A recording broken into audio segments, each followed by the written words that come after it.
Esam ar brīnišķīgo Kristīni kopā zaļajā teltī ar latviešu zeltu. Latviešu zelts ir medus. Un Kristīns stāsta, kā tu nonāci pie latviešu zelta medus Anglijā.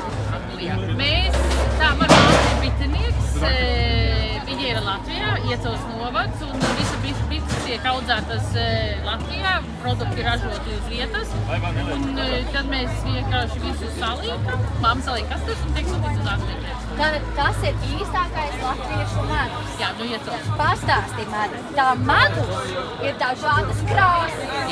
Kā tu to dabū gatavu? Ko mēs darām? Mums ir pārsvarā ir parastais tīrais mežu ziedu medus, un tad pārējie mums ir 18 veidi, kas ir medi ar ogām. Angļuiski mēs saucam tas infused models. Un ko mēs darām, ir tāda speciāla tehnika, kad katram medum viņam tiek iegūta krēma konsistence, un tad no tā krēma konsistences tiek pieliktas klāt gan ogas, gan augi, gan visas pārējais, pieņemsim, ir pēža čaga, ko mēs arī paši ejam un vācam. Mamma vāc, viņi iet pa mežu, kāpa kāpnēm, viņām vispār smilcēkšus un upenes mēs arī paši audzējam.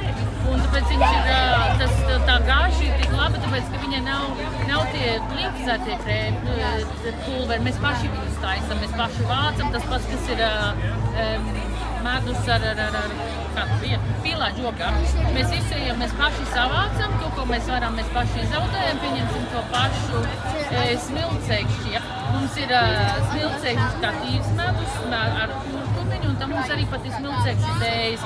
Un mēs šogad esam vairāk kā mampas. Es tik braucu pa tirgiem, es pārstāju Annas Dravas kultūras dienās. Un tējas, tas pats ir visas savāktas Latvijā, kas auga tieši pie pašām bišu dravām meža vidū. Skaisti. Kā tevi dabūt rokā cilvēkiem, kas tiešām tagad ir iekarsuši tāpat kā es šajā kolorītajā Latvijas zelta tirgū? Kā tevi dabūt rokā? Mūs var atrast caur Facebook Annas Dravas. Annas Dravas. Mums ir 2 interneta veikaliņi. Viens Anglijā ir annasdravas.com un Latvijā ir annasdravas.lv. Un pārsvarā visu mēs sūtam ar kurjeru. Mēs pa tirdziņiem nebraukājam, diemžēl, bet mēs braucam pa kultūras dienām. Šī mums ir 3. kultūras diena, jo kā, latviešu savējie jāatbalsta. Un tad kā mēs ceļojamies, bet galvenais, ka viss darbs ir izdarīts mammai.